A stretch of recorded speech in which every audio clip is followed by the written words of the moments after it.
प्रणाम। सबको अभिवादन। आज हम प्राचीन भारतीय शिक्षा व्यवस्था पर कुछ बात करेंगे।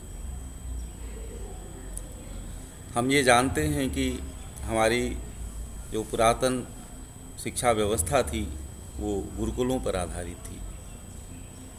उस समय जो गुरुकुल हुआ करते थे वो ऐसा वर्णन मिलता है ब्राह्मण ग्रंथ, वैदिक साहित्य के ब्राह्मण ग्रंथ, आरण्यक उपनिषद, बाद के पुराण इत्यादि को पढ़ने से पता चलता है कि ये प्रकृति के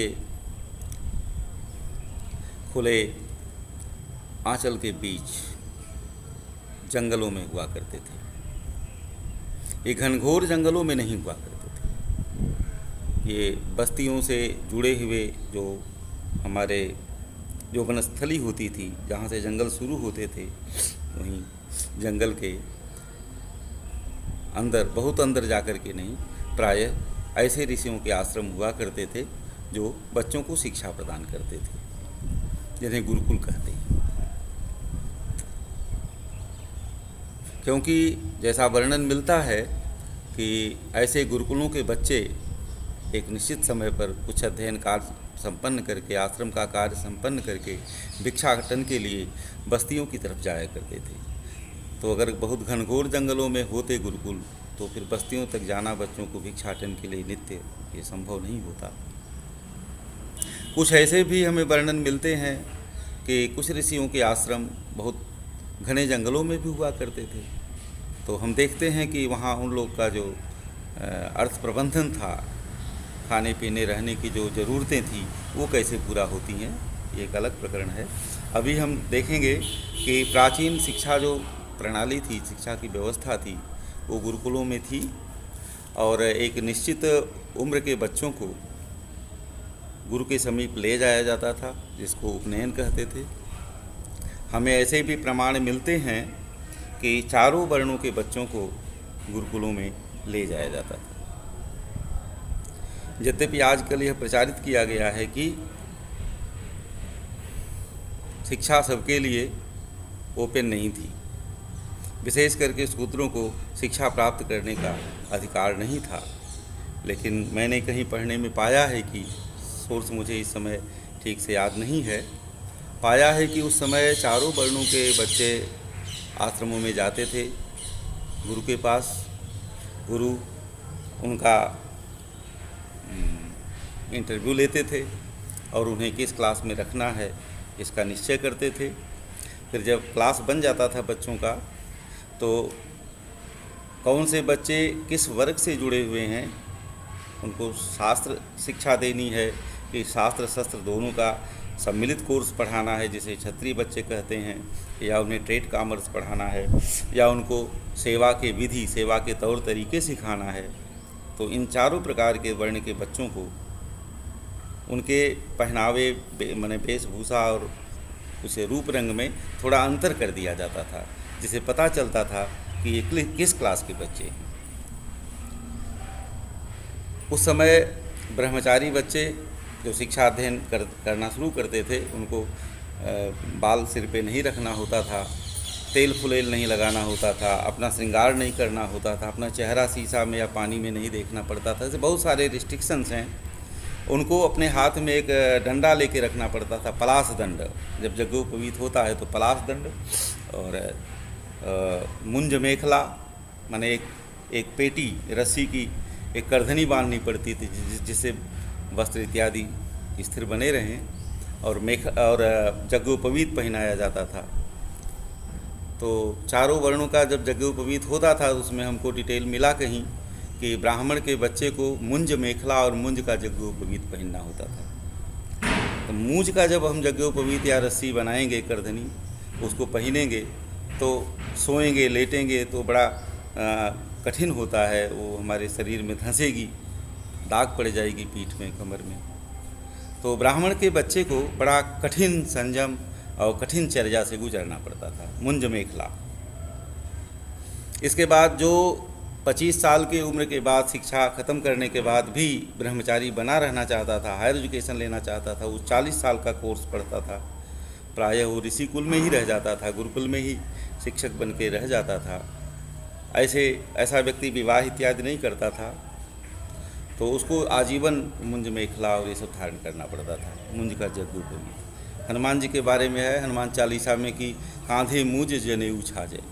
हनुमान जी बहुत पढ़ने लिखने वाले व्यक्ति थे और बुद्धिमानों में बहुत अग्रगण्य, बहुत ज़्यादा विद्वान माने गए थे। भगवान सूर्य से उन्होंने शिक्षा ली थी और आजीवन ब्रह्मचारी रहे, इसीलिए उनकी कल्पना में है कि वो मूज की जनेऊ और मेखला बांधते हैं। ज्ञानी नाम अग्रगण्यम बुद्धिमताम वरिष्ठम। जब वो सूर्य भगवान से पढ़ते थे तो सूर्य जी अंतरिक्ष में चलते हैं तो हनुमान जी उनकी तरफ मुंह करके पीछे पीछे चलते थे, माने पीछे डग डालते हुए चलते थे और सूर्य भगवान के दिए हुए ज्ञान को सुनते जाते थे। ऐसे वर्णन मिलता है। क्षत्रिय के बच्चे को चूँकि उसको शस्त्र इत्यादि संचालन करना पड़ता था थोड़ा विश्राम करने में उसे आराम मिले, इसलिए उसके लिए रेशम की यज्ञोपवीत का वर्णन आता है। रेशम का यज्ञोपवीत अगर कोई अस्त्र शस्त्र भांजते समय फंस भी जाए तो जल्दी नहीं टूटता है, मजबूत होता है। वैश्य छात्र को कार्पास का यज्ञोपवीत, कपास के यज्ञोपवीत का वर्णन आता है। और शूद्र के बच्चे को जिसको सेवा विधि इत्यादि सिखानी है, मेहनत का काम सिखाना है, उसको जूट के जनेऊ का वर्णन आया है, पटसन का जनेऊ पहने का। वो इस तरह से इन वर्णनों से पता चलता है कि चारों वर्णों के बच्चों को पढ़ने का इंतजाम था, शिक्षा की व्यवस्था थी। मेरा ये कहना कपोल कल्पना लग सकता है, झूठ लग सकता है, लेकिन अभी मैं एक किताब कोट कर सकता हूँ जो 1823 में ईस्ट इंडिया कंपनी की प्रेरणा से छपी थी। 1830 में बिल डुरेंट जिसके लेखक हैं, किताब का नाम है द केस फॉर इंडिया, जिसमें आपको ये प्रमाण मिल जाएगा कि उस समय शूद्रों को भी शिक्षा से वंचित नहीं किया गया था, उनको भी शिक्षा दी जाती थी। तो प्राचीन गुरुकुल व्यवस्था में चारों वर्णों के बच्चे जो पढ़ना चाहते थे, पढ़ने लायक होते थे, उन्हें वो चीज़ पढ़ाया जाता था। जो नहीं पढ़ने लायक होते थे उनको सेवा का काम सिखाया जाता था। और ये जो सेवा का काम बिना सीखे नहीं आता। आप जब उस समय का पाठ्यक्रम देखेंगे गुरुकुलों का, तो सैद्धांतिक ज्ञान के इतने विषय पढ़ाए जाते थे। इसके बाद सामाजिक विद्या इतनी पढ़ाई जाती थी। इसके बाद शिल्प और कौशल बहुत पढ़ाया जाता था, जैसे तक्षण कला, बढ़ई का काम, राजगीर का काम, स्थपति का काम। उस समय भी इंजीनियर, सिविल इंजीनियर हुआ करते थे। आप वाल्मीकि रामायण पढ़िए तो जो निषाद राज केवट हैं, जो राम के मित्र हैं, वो बहुत बड़े स्थपति हैं, सिविल इंजीनियर हैं, और शायद वो मकान बनाने के लिए ही अयोध्या जाया करते थे, जहाँ रामचंद्र जी से उनकी दोस्ती हुई थी। वाल्मीकि जी तो ऐसे ही लिखते हैं उनके लिए कि वो स्थपति, महान स्थपति थे, बहुत बड़े। तो यह कुछ तो पारंपरिक ढंग से घर में बच्चा सीख सकता है, बाप दादा ये काम कर रहे हैं, लेकिन विशेष महारत इसी से तो बड़े बड़े महान कार्य भी हुए हैं भारत में।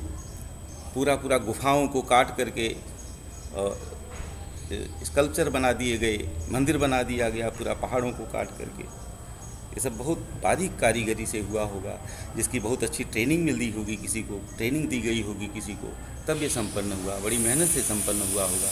इन सब को देखते हुए लगता है कि गुरुकुलों में सारी शिक्षाएं दी जाती थीं। और उस समय जैसे आजकल हम लोग गर्व करें कि हमारे पास ज्ञान विज्ञान बड़ा विकसित हो गया है, तो हम ऐसे भी विषय पढ़ के जाने जो उस समय पढ़ाए जाते थे आज भी नहीं पढ़ाए जाते। जैसे वृक्ष आयुर्वेद, जैसे मनुष्य के लिए आयुर्वेद है ना, ऐसे वृक्षों के लिए, वनस्पतियों के लिए भी उनकी बीमारी ठीक करने के लिए एक विज्ञान था उस समय, वृक्ष आयुर्वेद। उस समय भी हाइब्रिड चीज़ें फसलें पैदा की जाती थीं, फल पैदा किए जाते थे, फूल, हाइब्रिड फूल भगवान को चढ़ाने के लिए मना किया गया है। उस समय भी बोनसाई टाइप के वृक्ष बनते थे, वो पैदा किए जाते थे। यहाँ तक की टेक्नोलॉजी थी, इतना भी विद्या और ज्ञान था कि फले फूले वृक्षों को यहाँ से ट्रांसप्लांट कर दो, पूरा उठाओ दूसरी जगह लगा दो, सूखेंगे नहीं।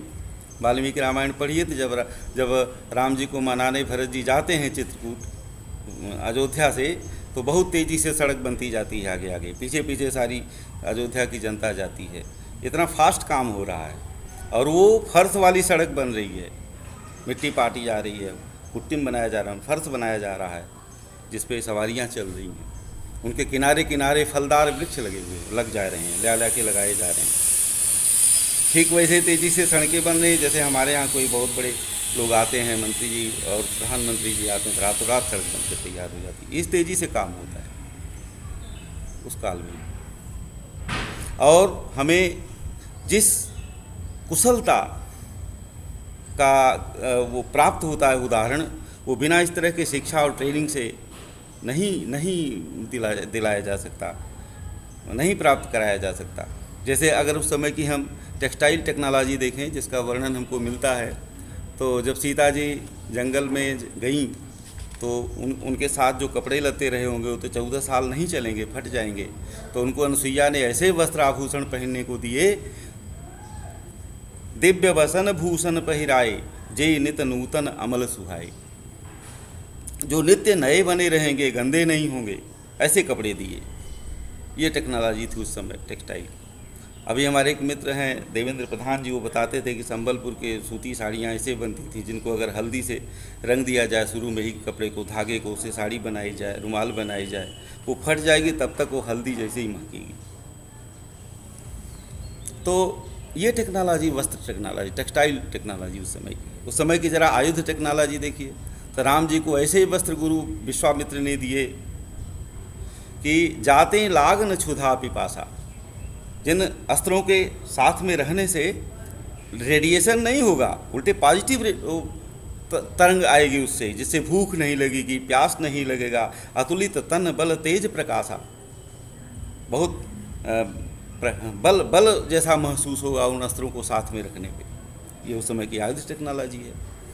ट्रांसपोर्ट टेक्नोलॉजी ज़रा देखिए कितना बढ़िया उस समय का आवागमन है। कि एक कथा है कि महाराजा नल प्रवास में थे, छिप के रह रहे थे महाराज ऋतुपर्ण के यहाँ, और वहाँ पे नौकर की नौकरी कर रहे थे राजा के पास। एक दिन महाराजा ऋतुपर्ण के पास एक चिट्ठी आई, वो बहुत दूर सुदूर आसाम की तरफ के राजा से आई। वहाँ कल स्वयंवर था और आज चिट्ठी पहुँची। चिट्ठी पढ़ के महाराज मुंह बना लिए। तो नल ने पूछा, सेवक ने पूछा, महाराज क्या बात है? तो बोले क्या बताएं, कल स्वयंवर है और आज ये महाराज चिट्ठी ले आ रहे हैं पंडित जी, वाहक, संदेश वाहक जी। तो नल ने कहा अच्छा परेशान मत हुई, आप चलना चाहते हैं, स्वयंवर अटेंड करना चाहते हैं? तो कहे स्वयंवर तो भाई इसलिए अटेंड किया जाता है कि इसी बहाने भेंट मुलाकात, नवीनीकरण हो जाता है परिचय का। तो मन तो था ही, लेकिन अब कहाँ जा पाएंगे, रात भर में इतना दूरी है। तो नल ने कहा नहीं आप तैयारी करिए, निकल चलेंगे, अभी निकल चलते हैं, सुबह पहुँच जाएंगे। तो राजा ऋतुपर्ण को विश्वास नहीं हुआ। नल ने कहा कि आप तैयार हुइए। नल ने तुरंत एक रथ इंतजाम किया और घुड़साल में गए, 2 मरियल घोड़े निकाल के ले आए और रथ में नाद दिया। महाराज से कहा कि आइए चलिए बैठिए चला जाए। तो महाराज ऋतुपर्ण जब गए रथ के पास तो देखे 2 मरियल घोड़े नादे हैं उसमें। तो ऋतुपर्ण ने नल से कहा कि क्या मजाक करते हो भाई? तो नल ने कहा, सेवक ने कहा, ड्राइवर ने कि आप बैठिए तो सही। और जब राजा ऋतुपर्ण चलने लगे, इतना तेज़ी से वो रथ पास करता है कि एक जगह इतने हवा के झोंके से महाराज ऋतुपर्ण का जो दुसाला है उत्तरी, वो उड़ जाता है। उन्होंने अपने ड्राइवर से, नल से कहा, अरे रथ रोको, मेरा दुसाला। नल ने कहा महाराज उसकी चिंता छोड़िए, अब उसे हम लेने जाएंगे तो बहुत दूर निकल, हम लोग इतने योजन आगे निकल गए। महाराज के मना करने में रथ इतने आगे निकल गया। तो चांदनी रात थी, रथ बड़ी तेज़ी से जा रहा था। सड़क के किनारे से या मार्ग के किनारे से कोई पेड़ गुजरा। तो ऋतुपर्ण राजा ने कहा कि देखते हो सारथी, ये किस चीज़ का पेड़ गुजरा है? तो सारथी ने कहा कि नहीं महाराज, नहीं ध्यान दिया। तो बोले अरे वो विभीतक का पेड़ था, उस पेड़ पर जानते हो उसके बहुत अच्छे पासे बनेंगे, जुआ खेलने वाला पासा। तो नल ने कहा कि महाराज आप रात में पेड़ भी पहचान लिए, किस चीज़ का था? तो महाराज ने कहा कि अरे हमने पेड़ ही नहीं पहचान लिया, हम कहो तो ये भी बता दें कि उस पेड़ पर कितने पत्ते हैं। तब नल ने रथ पीछे किया। वही नल जो दुसाला के लिए रथ को नहीं रोके थे, वो रथ पीछे किए और उस पेड़ तक आए। पेड़ गिराया गया काट के, उसके पत्ते गिने गए, उतने ही पत्ते निकले जितने महाराज ने बताए थे।